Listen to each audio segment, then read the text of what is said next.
Today I'm talking to Ken Caillat, Grammy Award-winning engineer, who's remaking sound from 2D stereo to a fully immersive 3D experience. We're at Marshmellow Skies, a recording studio that's designed as an immersive audio playground.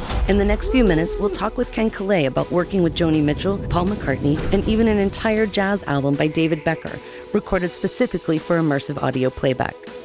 From cutting his teeth with Crosby, Stills and Nash to transforming a loading dock into a cutting-edge immersive audio lab called Marshmellow Skies, Ken's story is the insider's guide to studio innovation.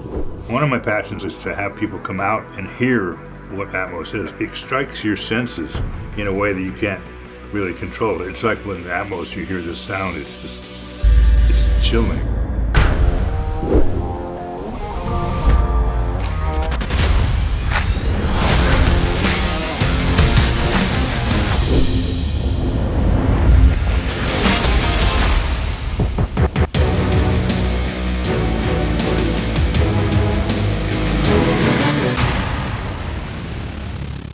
I'm Bridge with Creative Bridge, an online community connecting the aspiring legends of tomorrow with the creative giants of today.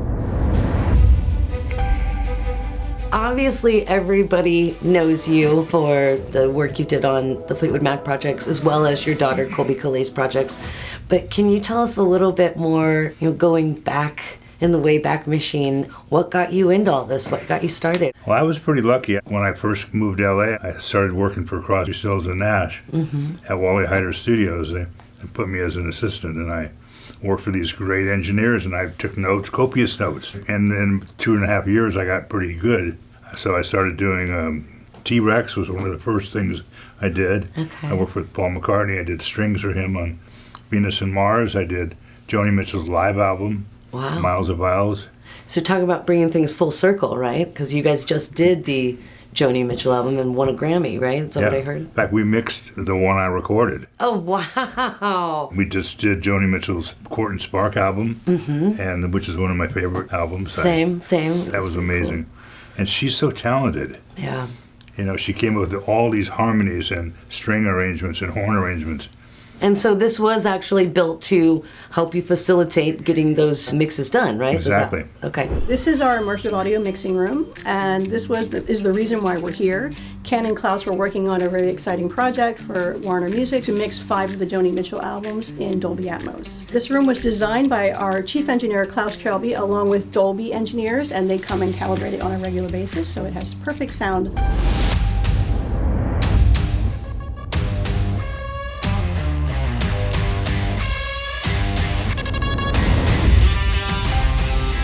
This used to be a loading dock.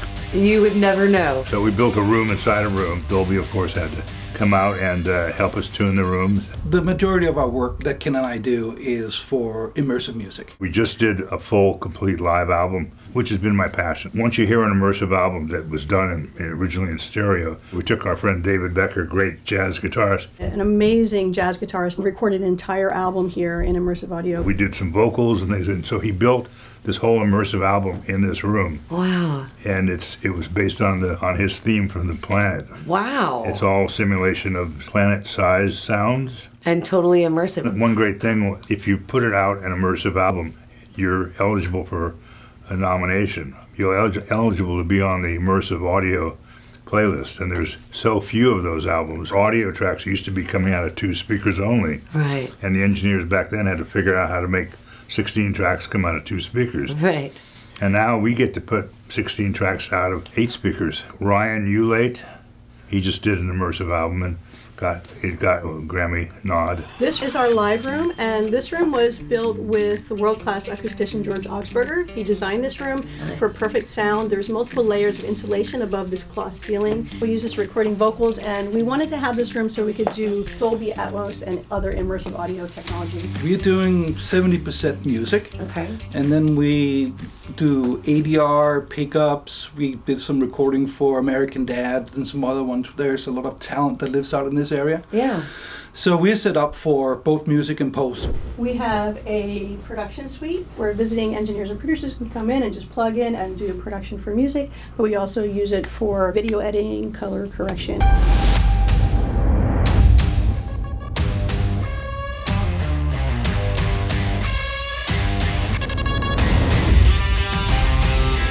I know that when I was an engineer and I work on all the sounds and make them sound amazing, the people actually I see them get excited, like, "What'd you do to my guitar? I want to play keyboard against it." And Right. they got so Put excited. me back in there. Yeah. They started playing parts that they maybe wouldn't otherwise have Right. thought of. People start getting down and and trying things. And you can get a song done in an hour. If you're lucky. My daughter Colby plays, and I'm realizing that what power that people have playing together. That's why people like to go to concerts. Just the vibe. There's an energy that you cannot match when everybody's in separate rooms or places and not able to communicate. Exactly. Making music like that is the only way to go. And they can do it right here. So this room, this is a multi-purpose room. We use this for showcases, so we bring in industry guests and do private showcases for our artists. We have a Like a 16-seat, 25-foot screen with theater with a Dolby Atmos listening room. We have our own encoding capabilities, so we can create video with Atmos audio. I was talking about having playback parties. We could have a guest DJ in Atmos. Yeah, well, People could definitely. have some fine wine and some cigars. Hey, I'm there. You just let me know when that's happening, Yeah. and I'll be there. I always love music, Atmos music, or music, period. But when it gets spread out and it's in high resolution, 96K, you can hear everything. It's like when you first start hearing it at the theater and the B expanding, and it's interesting to think that, we have that for music. If you've ever been in a total eclipse, Right. the birds and everything react differently, and the human body does. It doesn't know what to do. I think when Atmos, you hear this sound, it gives me chills. Yeah.